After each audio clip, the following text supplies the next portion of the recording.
Eu sou o Amílcar Correia e este é o P24. Mourinho ainda tem alguma coisa de especial?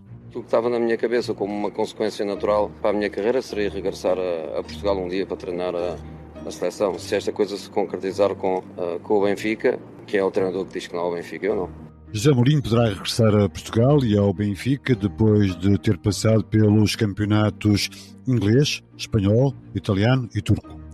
O palmarés invejável do treinador português contrasta com o seu percurso mais recente, um falhanço desportivo que tem sido compensado economicamente. Mourinho foi despedido 7 vezes ao longo da sua carreira, mas recebeu mais de 100 milhões de euros em indemnizações.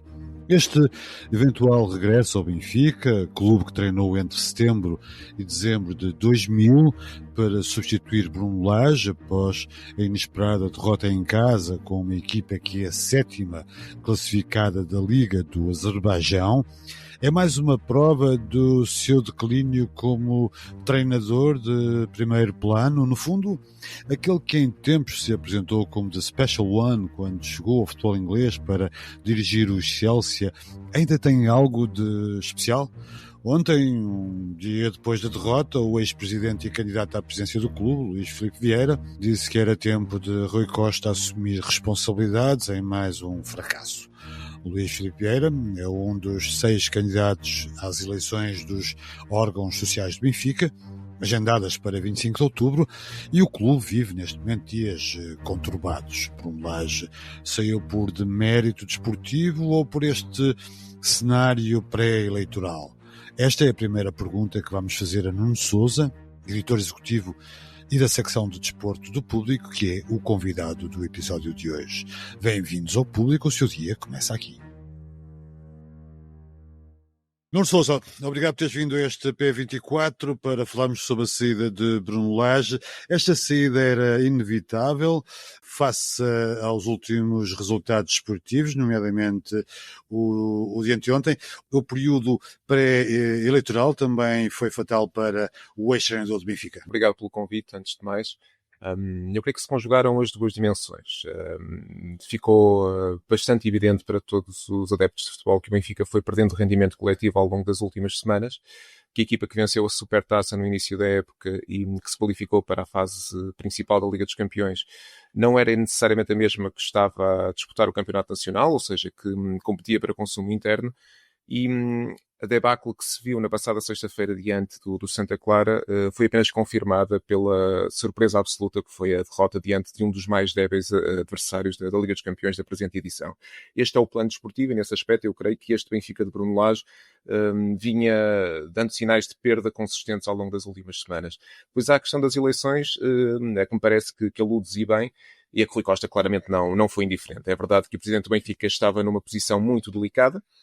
Se por um lado nada fizesse, não interviesse nesta altura, poderia ser acusado de, no dia 25 de outubro, na altura das eleições, ter deixado de deteriorar a equipa técnica e a equipa de futebol a um ponto que seria quase insanável para as aspirações da época desportiva, até porque o calendário é difícil até lá, há jogos com o Futebol Clube do Porto, com o Chelsea, com o Newcastle para a Liga dos Campeões. Se interviesse como interveio rapidamente, e que foi de resto aquilo que aconteceu, expunha-se ao risco de estar a comprometer para o futuro o clube com uma decisão que terá, de certa forma, de vir a ser gerida pela nova direção, seja aquela que venha a liderar o próprio Rui Costa, que também se recandidata, seja a de um outro presidente. Portanto, foi neste limbo que atuou o Rui Costa durante as últimas horas. A verdade é que foi expedito a decidir, até porque já tinha, de certa forma, a bagagem daquilo que aconteceu precisamente há um ano, na quarta jornada, quando, em circunstâncias análogas, despediu Roger Schmidt e resgatou Bruno Lage para uma aventura que, como se percebeu ontem, também durou pouco mais do que uma época desportiva. E o que é que aconteceu com essa aventura de Bruno Lage? Foi Bruno Lage que mudou ou o plantel não está à altura do treinador? Julgo que há duas nuances a ter em conta aqui. Uma, as alterações que foram feitas no plantel da presente temporada, como referes e bem, sofreu alterações significativas. Eu diria que a maioria das quais, ou praticamente a totalidade, com o aval de Bruno Lage, como o próprio fez questão de dizer em conferência de imprensa, ou seja, o treinador foi tido e achado no processo de composição do plantel e, nesse sentido, não poderá escudar-se nas opções que tinha ao dispor. A outra tem a ver com a própria natureza da ideia de jogo de Bruno Lage, que se foi adaptando também às características características dos jogadores de que dispõe. Ou seja, no plano da organização, o Benfica passou maioritariamente da temporada passada de uma equipa a dispor-se em 4-2-3-1, significa isto que tem um avançado na frente como referência única, para muitas vezes nesta temporada jogar em 4-4-2 com 2 avançados, sem que para isso, na minha perspectiva, tivesse um criador, um jogador fantasista capaz de fazer a ligação entre o meio-campo e o ataque. E parece-me que, em certa medida, nomeadamente nestes jogos de consumo doméstico, com Santa Clara e contra adversários que jogam com defesas mais baixas, em que falta espaço, faltou durante muito tempo ao Benfica um criador, um jogador capaz de desequilibrar em espaços curtos, que poderá eventualmente ter sido uma carência suprida agora na fase final do mercado, com Sudakov ou Luque Bacchio, mas a verdade é que nenhum dos dois, tirando a estreia de Sudakov, obviamente, no jogo da Liga dos Campeões, teve ainda tempo suficiente para provar se é uma opção válida e de impacto imediato na equipa. Uma eventual contratação de José Mourinho, por um lado é irónica, porque acabou de ser despedido dos turcos do Fenerbahçe depois de derrotado pelo Benfica. Por outro lado, acaba por ser uma boa cartada, até em termos de período pré-eleitoral. Mas, ao fim destes anos todos, José Mourinho ainda tem alguma coisa de especial, como quando se apresentou como Special One em Londres? Terá seguramente, tem know-how acumulado, sobre isso não há qualquer tipo de dúvida. E tem uma característica vincada que assinala uma diferença, parece-me que bastante significativa face a Bruno Lage, que é o carisma de que dispõe para as ações de liderança, ou seja, é um líder nato, com uma capacidade de comunicação invulgar, acima da média, e nesse aspecto há uma diferença inigualável face a Bruno Lage, e é um treinador com uma capacidade disciplinar do balneário que me parece que poderá ser útil em determinados momentos de turbulência, como é aquele que o Benfica atravessa nesta altura. Agora, também é um treinador que, do ponto de vista do currículo, há mais de uma década que está praticamente em perda. Digamos que o José Mourinho dos tempos áureos é aquele que vemos até praticamente à penúltima temporada do Real Madrid, portanto até sensivelmente 2011, 2012, 2012, 2013. E então em diante estamos a falar de uma mão cheia, não lhes vou chamar de projetos falhados, porque cada projeto tem as suas vicissitudes e nem sempre José Mourinho, é bom reconhecê-lo, teve as armas que necessitava para atacar as várias frentes, mas a verdade é que desde então conquistou uma Liga Europa com o Manchester United e uma Liga Conferência, uma prova claramente menor na hierarquia europeia, com a Roma. Portanto, parece-me manifestamente insuficiente para aquilo que são as ambições dos adeptos do Benfica e, acima de tudo, parece-me que o futebol que o José Mourinho tem perfilhado nos últimos anos também não vai totalmente ao encontro daquilo que são as pretensões dos adeptos, muito exigentes, como sabemos, de um clube como o Benfica. Isso significa o quê? Significa que métodos de treino, modelos táticos, formas de gestão de balneário foram copiadas pelos demais treinadores e banalizaram-se, ou foram métodos que deixaram de ter resultados e caíram em desuso? Eu julgo que, acima de tudo, é mais essa segunda vertente que sugeres, ou seja, eu creio que os adversários diretos, os treinadores dos outros, dos clubes rivais, deram um passo em frente e de certa forma esbateram as diferenças que havia no início do século face a José Mourinho. Eu recordo que José Mourinho é o rosto talvez mais evidente, seguramente o mais mediático, da escola de Vítor Frade, um analista estudioso do futebol que de certa forma popularizou a periodização tática e nessa altura deu um impacto, um impulso muito significativo àquilo que era a forma de entender sobretudo o conceito do treino e preparar o treino como parte integrante do processo de jogo. José Mourinho nesse aspecto foi um mestre, como dizíamos, no virar do século, por alguma razão levou o Futebol Clube do Porto a ser campeão europeu e a ganhar também a Liga Europa. Por alguma razão fez do Inter uma equipa que lutava para sobressair novamente em Itália, também campeão europeu, mas a verdade é que já passou mais de uma década e creio que, como sugerias, muitos dos outros treinadores aprenderam em parte com José Mourinho, mas foram fazendo o seu próprio caminho e as diferenças foram-se esbatendo.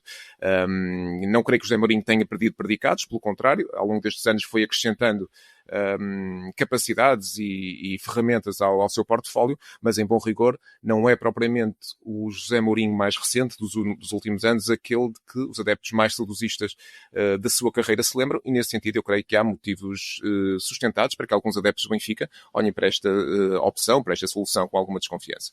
Era mais expectável que José Mourinho tivesse regressado a Portugal para dirigir a Seleção Nacional e não para dirigir um clube de futebol por onde tinha passado alguns meses. Isto é o seu fim, a comprovação do seu fim como treinador de futebol, um declínio já inevitável e sem retrocesso? Julgo que só os resultados o dirão, mas em bom rigor, olhando para aquilo que tem sido também mais do que a trajetória, o discurso mais recente de José Mourinho dos últimos anos, o treinador português nunca escondeu a vontade, a ambição, de certa forma, de vir, não sei se encerrar a carreira ou não, mas de vir a exercer o papel, a desempenhar a função de selecionador nacional.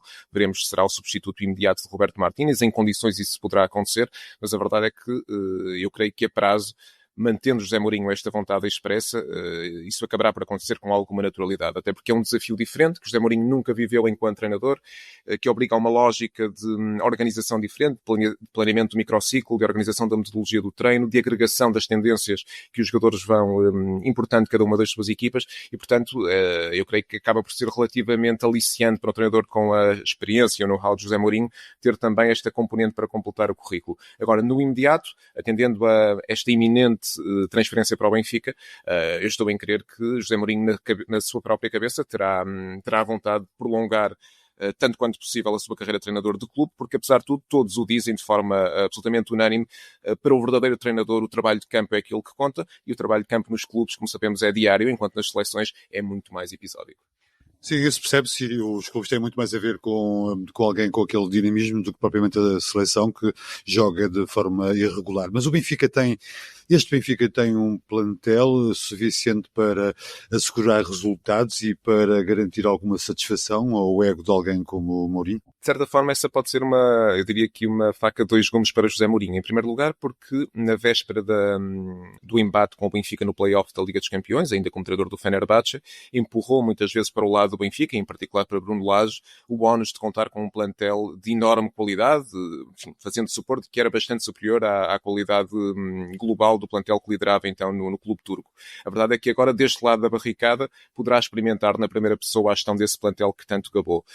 Por outro lado, poderá sempre defender-se, diria eu, que se esta entrada em cena correr menos bem, com o facto de não ter sido ele, como é evidente, a provar as opções para este plantel, a preparar o plantel, de certa forma, escolher a dedo dos jogadores que vão ao encontro da sua ideia de jogo.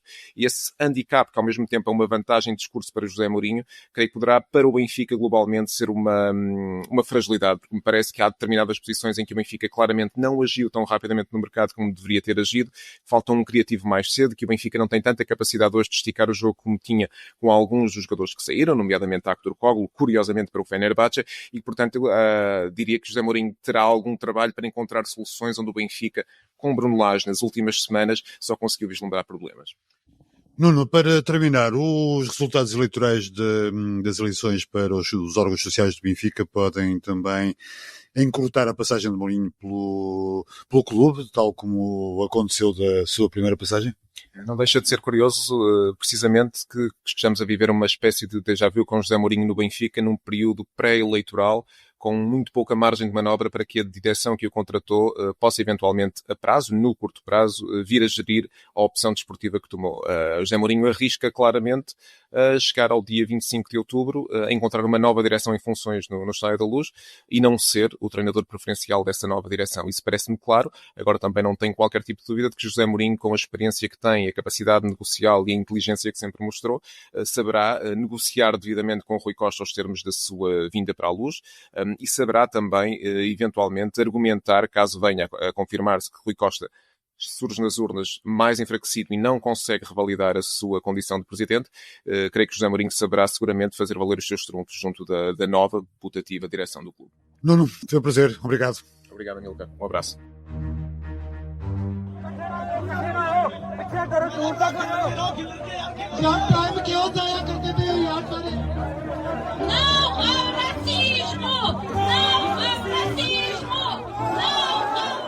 Os imigrantes contribuem para o país e para a economia, mas têm sido retratados como criminosos. Foi esta a mensagem da manifestação que ontem juntou milhares de imigrantes do exterior do Parlamento que se queixaram dos preconceitos da extrema-direita portuguesa. André Ventura juntou-se a esta manifestação pela defesa dos direitos humanos, mas foi recebido com insultos por parte das pessoas que ali se encontravam. Saiba mais em público.pt. Obrigado por ouvir a P24. Voltamos amanhã. Para não perder os novos episódios, subscreva este podcast do Público na sua aplicação preferida. Para além deste programa, há mais para descobrir em público.pt/podcasts. O Público fica no ouvido.